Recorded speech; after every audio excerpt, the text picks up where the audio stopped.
Mike's time is 8.6 seconds, enough to win today's round and leave him third overall. The team roping is still to come. We knew it was up at Red Lodge at 3 o'clock, and we figured with the way it was up there at Cody that we could get out of there a little earlier than we did. So we took one set of horses, our calf roping horses, sent them with our driver up to Red Lodge, which is about 70 miles, and he had about an hour to make it. Montana for the 57th annual Home of Champions Rodeo.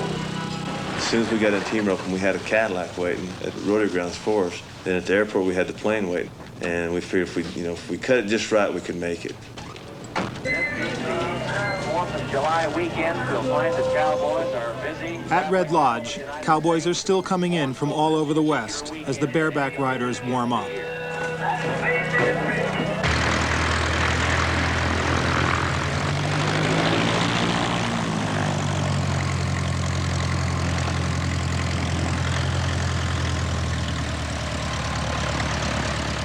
And now, ladies and gentlemen, please join us in a salute to the greatest flag ever, our national anthem.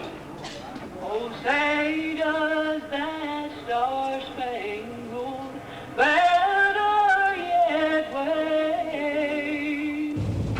Shorty Unicorn, say your wind, please.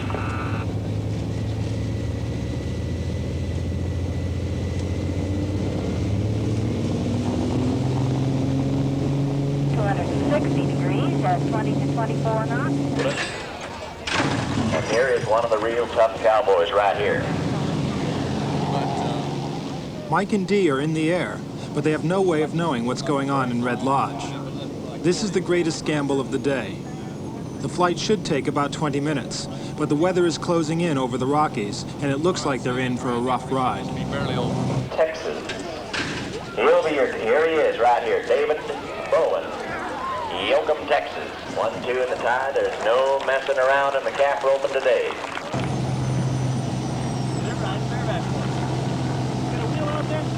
Not landing towards us, is he? The runway at Red Lodge is alongside the rodeo arena, and as soon as it's in sight, those last few minutes of the journey seem to take forever.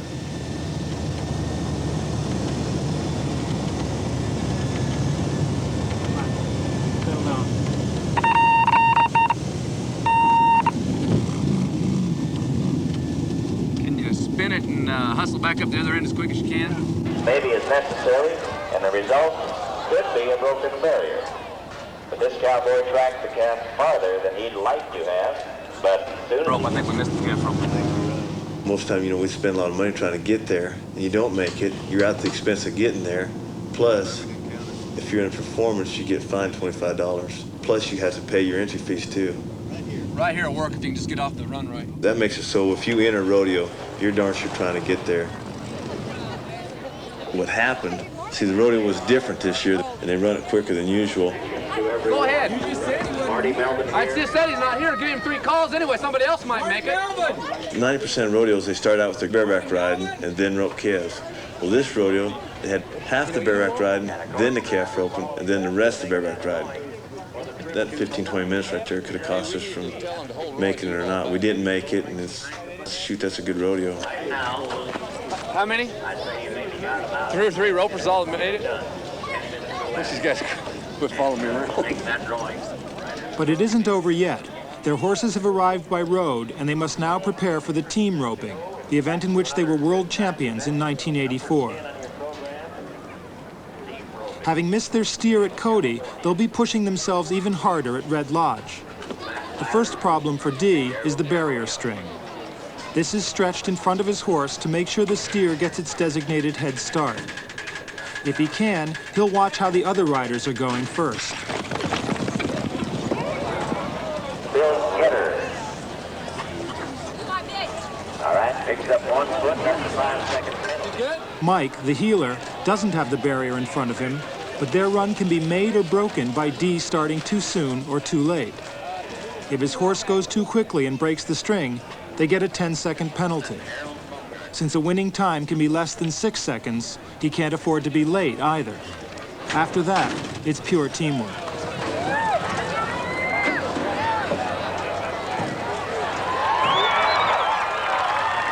My job is just to rope the steer as quick as I can rope him. It's getting tough enough anymore where you pretty much got to take your first throw and take a chance, because it doesn't do any good to take that extra swing because you're going to run them too far and be too long. And then my next job is to handle the steer the best I can to make him as easy as possible for Mike to heel. It looks like when you rope, it looks like you rope him right out of the air. But what I'm doing, I'm putting a trap in front of him as his legs are up in the air, and he's coming down in it as I go to pull my slack.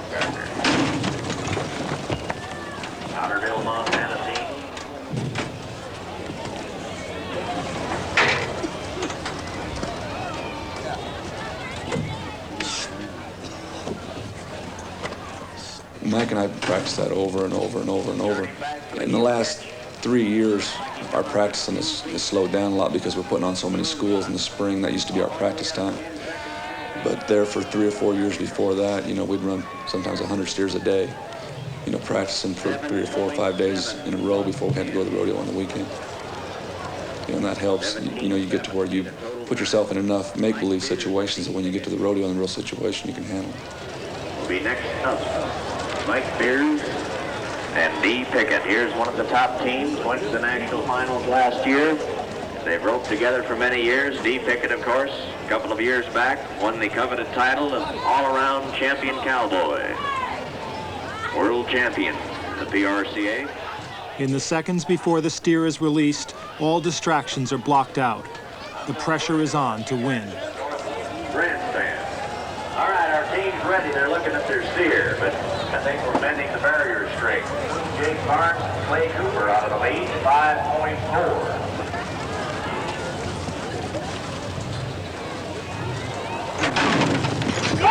His team right here. Got it, baby. Turning. Good team. Comes up with a no time. Dee's rope misses, and they're out of the money again. They took the risk, and this time it didn't pay off. It only takes an unlucky gust of wind or a tricky steer, and it's all over. He could have taken a second shot, but what matters in roping is not doing it, but doing it faster than anyone else. When we rodeo, we go for first. Nobody remembers you got 1 second. You go for first. You know, it's, shoot, we're in it for the money we save, but it's more or less glory too. You know, you try to win as many as you can. Okay, 5, 4, 3, 2, 1, go. We're ready with a wild horse race. There's $400 up in prize money. Team number 2, oh, we got one horse down. As the wild horse race brings the rodeo at Red Lodge to an end, Mike and Dee set off for Livingston, nearly 3 hours down the road. All right, Duke's got an earful. Duke's got an earful over here for Fair Tooth Insurance. He's a rodeo hand, a time free, something like a tumbleweed. Rolling where the earth tells him to go. Oh, I heard they had it for gas. And all the cowboys really need is just a tank of gas and then the feed. Get him to the next big rodeo. Most athletes take vitamin C, alfalfa pills. You know, we get cat naps along the way, like when you're driving or in the airplane, you take a little nap, and you know, you get used to it, and you know it's not going to last for that long. You get to catch up when it's over. When I first started rodeoing for a living and traveling like this, I thought it was going to kill me, you know, because you're used to 8 hours every night and being on a schedule, and it took a year or two to just realize that it wasn't going to be like that anymore. All these rodeos are scheduled right now, and they're good rodeos, and you got to go to them. Cowboys ain't afraid of dying. Shoot, they'd even ride a red. The close partnerships between team ropers have earned the event its reputation as the soap opera of rodeo. With so much at stake, you have to trust the man you're roping with. Mike and Dee have been lucky. Their friendship seems to have thrived under the pressure. They've been roping together since 1980 and now live with their families just a few miles apart. Dee is a sports fanatic who gave up a career in pro football for the independence of rodeo. You're your own boss. You know, nobody says you got to do this. You just get to where you enjoy doing it. You have a goal at the end of the year to make the national finals, especially now because you can win so much money there. You know, once you've made them, once you want to make them again, you want to make them as long as you can make them. It's probably like any other competitive sport. I don't think anybody ever gets to the point where they're as good as they want to be. That keeps driving you. No matter how good you get, no matter what you win, you want to win more. Phoenix, I got some tickets with me. That's how I pay you back for that ticket. Still funny. You put half of it down on the list or something. All the cowboy really needs is a tank of gas and entry fee to get him to the next big rodeo. He's a rodeo hand, a dying breed, drifting like a tumbleweed, and he's heading to the next big rodeo.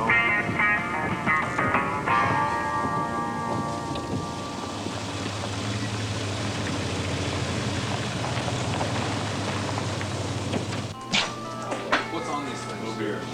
You don't have any regular barbecue potato chips on?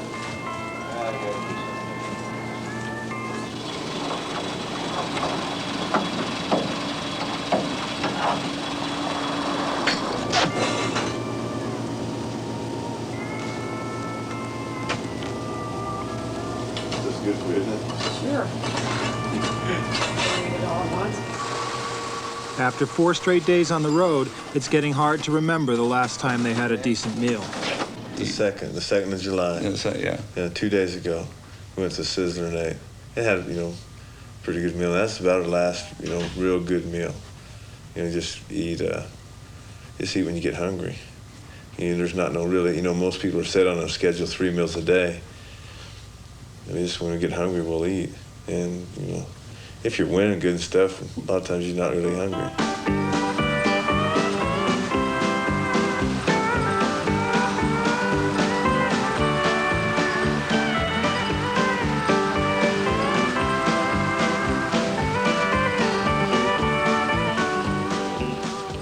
You slow down on the corners.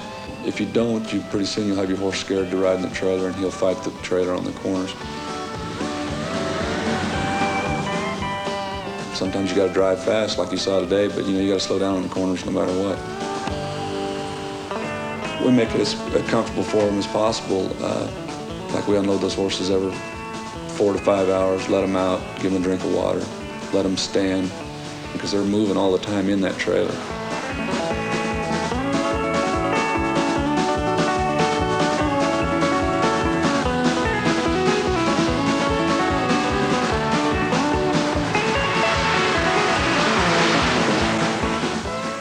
They're on a heck of a lot better diet than what we are. They get the same thing every time they eat.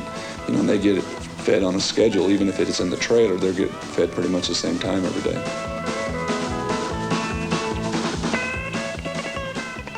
The Livingston Roundup starts at 8 o'clock, and the people of Livingston don't let torrential rain stand in the way of their 4th of July celebrations.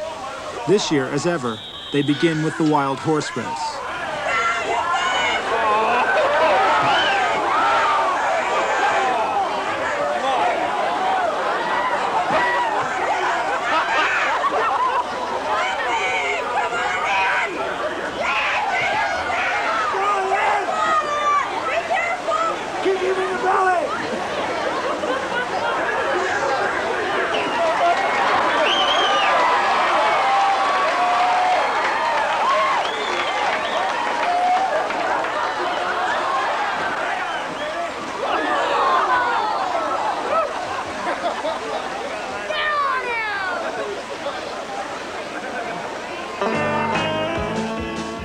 From the heat and dust at Cody to the freezing rain of Livingston, the rodeo must go on.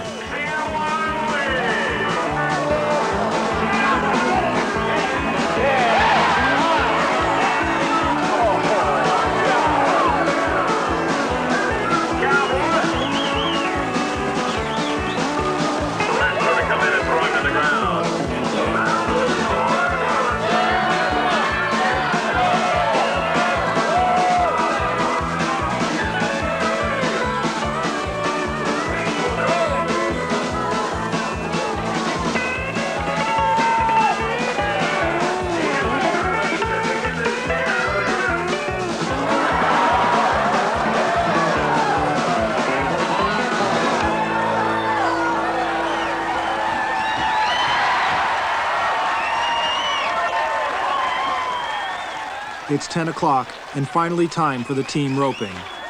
The mud increases the risk of injury to their horses, but this is Mike and Dee's last chance of the day. Once again, they'll be going for first. When we got there tonight, see, 6'2" was winning the rodeo, I think. And there was a 6'8", and then there was another 6'8" tonight and a 5'7" ahead of us, so we knew just exactly what we had to be. It don't matter if the wind's blowing or if it's raining. You know, that's just an element, you know, you forget about that. They are now about number 10 out of the top 15 cavalry in the world.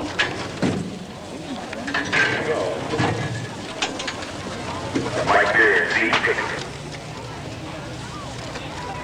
At the end of the long days, the Las Vegas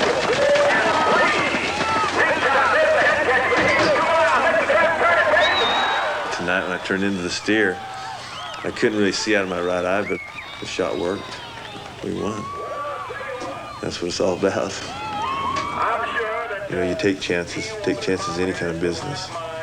That's what it is, it's our business, it's our life.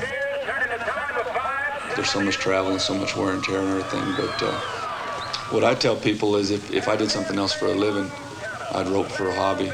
I just really enjoy roping, and I think that's what gets everybody started is the intrigue. In the business we're in, every year there's someone else, you know, there's new guys coming in. You know, they're trying to, it's like they're trying to beat us. And you just, you know, you never get as good as you really want to get, I don't think. You know, we try to, every year, you know, we go back to the practice pen and, you know, there's new stuff we're, you know, trying to work on and trying to better ourselves, you know, get better horses, you know, figure out, you know, team roping and figure out, you know, knowing how the other guy thinks. You know, we got to think alike. The same is true for their horses. My other horse that I didn't ride this weekend, he got to where he wasn't doing the same thing every time. One time he would stop too quick, the next time he would be too free, the next time he wouldn't score good and I couldn't get the right start. You know, and then pretty soon that starts working on your mind. You don't really know what to expect out of your horse and you're back in there. And what you need is that horse that'll do the same thing every time where you know what to expect, and then you can just worry about yourself. But if you get to worrying about your horse too, you know, it can cost you a lot.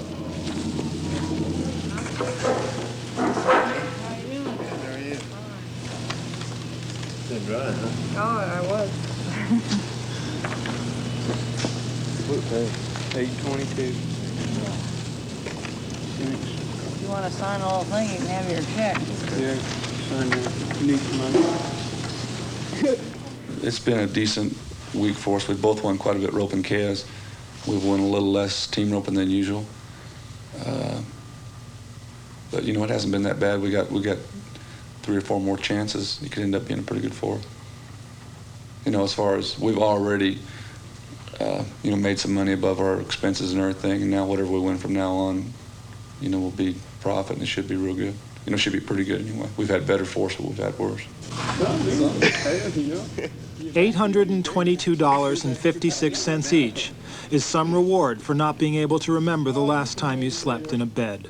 Last Sunday night was the last night we went to bed. Yeah, and we won't have time to go to bed until next Sunday night because we got an all-night drive right now to Calgary. We're up at Calgary, Alberta tomorrow at 1 o'clock, 1:30. Then we catch a flight out of Calgary to Salt Lake, catch a charter out of Salt Lake to Oakley, Utah. Then we go from Oakley, Utah tomorrow night. Yeah, Oakley, Utah tomorrow night to Prescott, Arizona.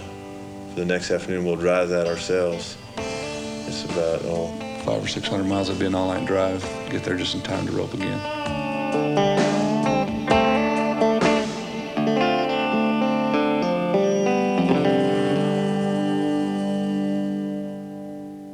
Right now, it's 53 degrees at Spirit 99. They wear no armor for battle, carry no weapons, no helmets, face mask, or padding.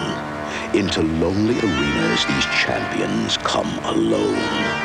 Alone with a courage and concentration earned during long afternoons in places like Durango, Mesquite, and Idaho Falls. Hard lessons every world champion learns, pulling his tired frame from the dust and dirt and climbing back on that horse again and again. The Winston Tour Rodeo, the world's best pro rodeo competitors, together and set against each other in a sudden victory, no-holds-barred championship competition. For the first time in the history of rodeo, there has been a major change in the format of the sport, which threatens the cowboy way of life. Thanks to corporate sponsorship, there is more prize money than ever before. Thanks to corporate marketing analysis, there is the Winston Tour. The tour breaks with tradition by signing up the best professional cowboys to represent different sponsors as part of an outfit or team. A team element is good for fan identification, and that fan base is what rodeo has never had before. We've took on a role of actually not really working for the sponsor, but they're footing the bill now, and I guess if they're buying the clothes, you're going to have to wear them. Rodeo is the last great American sport to be groomed for television. Each competitor rides at least twice on the tour and makes an appearance for his sponsor every night. To get the all-important image across, they've got to look the part.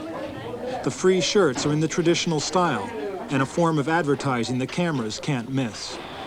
What about my other shirts? Do you do them? Oh my God, give away. Yeah, I'm wearing some guys' best. What grade is Kelly leaving? Always wear guys' clothes. Or you, Kelly? This backstage organization is a long way from the independence and straightforward hardship of life on the road. Compared to 300 days of traveling the rest of the year, the tour is practically a vacation. Just me, it may be right here. What's your name? Hey, what's going on, buddy? All right, how you doing? Though some members of the Cowboy Association think the cowboys have sold their souls to sell tobacco, most of the contestants are understandably enthusiastic. Show business.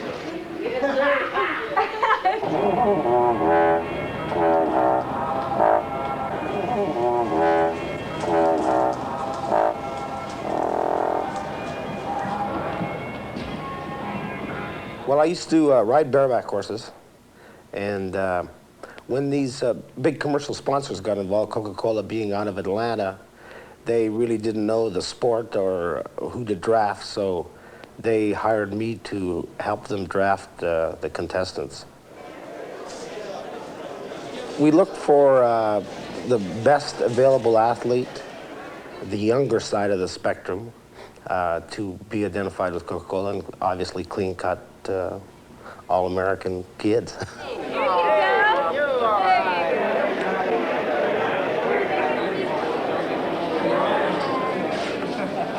By being in the same town over a period of time, the contestants can spend more time together.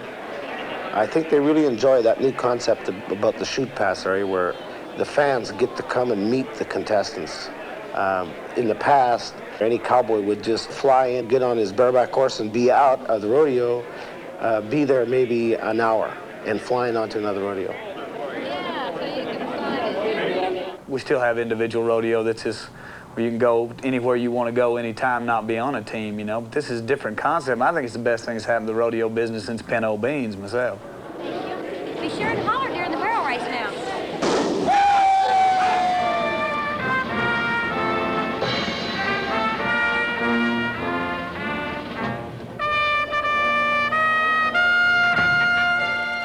It's the only way that it's going to be sold as a media event. And that's made all the money for all the other sports. And, you know, your heart gets torn both ways because you know the way it's been, and that's taking the romanticism out of it. I just want to see a little more money in these guys' jeans, and that's the only way I can see getting it, because we've been going for 100 years the other way, and who's made money off it? Jim Shoulders has made more money off beer light commercials than he ever made riding.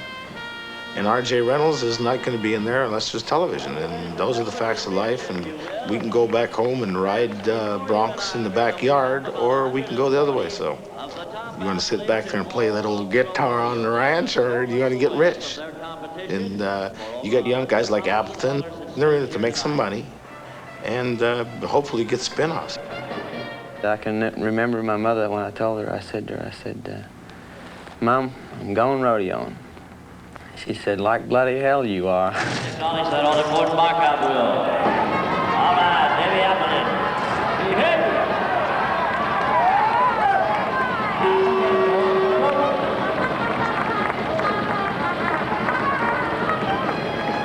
Now there's a guy who lives in Texas but originally comes from Queensland, Australia. He's a good one, isn't he? David Appleton. I went to Texas and met some good people, and I said, well, you could go to college on a rodeo scholarship. So they contacted the college, and I went to college in Western Texas College in Snyder, Texas for 2 years, and we practiced riding bucking horses like you practice playing golf, and I got an education and some experience at the same time. And then in 1982 I graduated out of college, and I had a degree, and I was a summa cum laude in the class, and I was going rodeoing.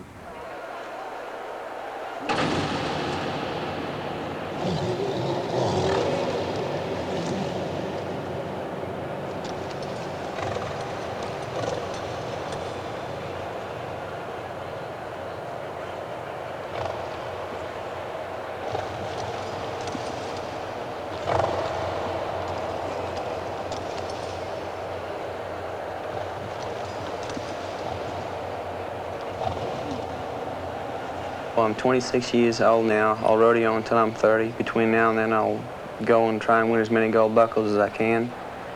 And after that, I'll use the achievements from what I've done in the rodeo arena to go on to commercials. From there, there's, you know, you can get into acting, TV, from there into the movies. The Aussie bravado, to be over here and to beat the bloody Yanks, you know, that comes in there always. It's always you know, I guess I'm high on myself, cocky, definitely, but I'm very positive, and I always, whenever someone says to me that you can't do that, that's when it makes me really feel like I can. So I use that as a mental attitude and use that towards, you know, making myself strive to succeed. Nothing makes the blood run like the big time, and rodeo's the big time in the States. This young Australian cowboy is showing the Yanks how, boy, he's looking great.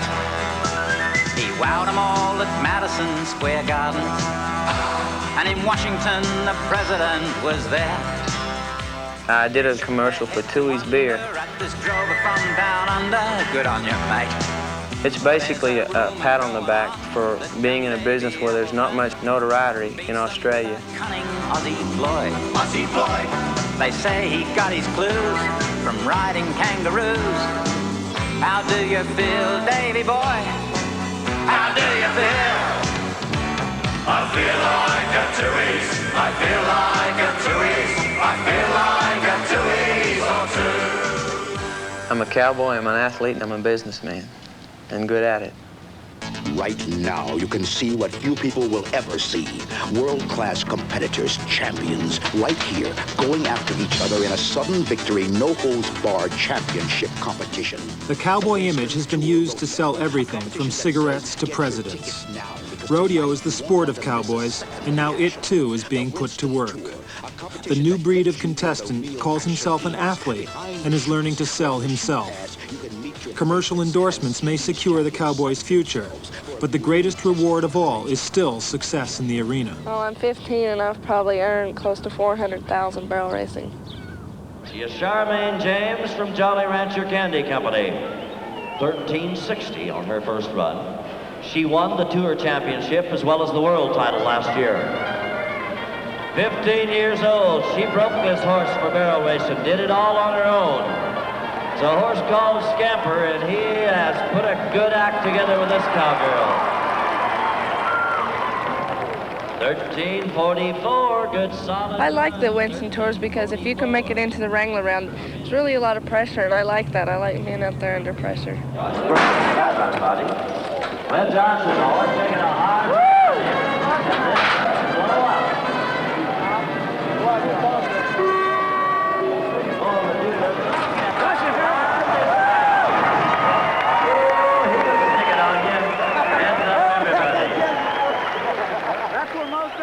When you ride bucking horses for a living, you love them, you know. I mean, if you don't, you're in the wrong business. And they come from all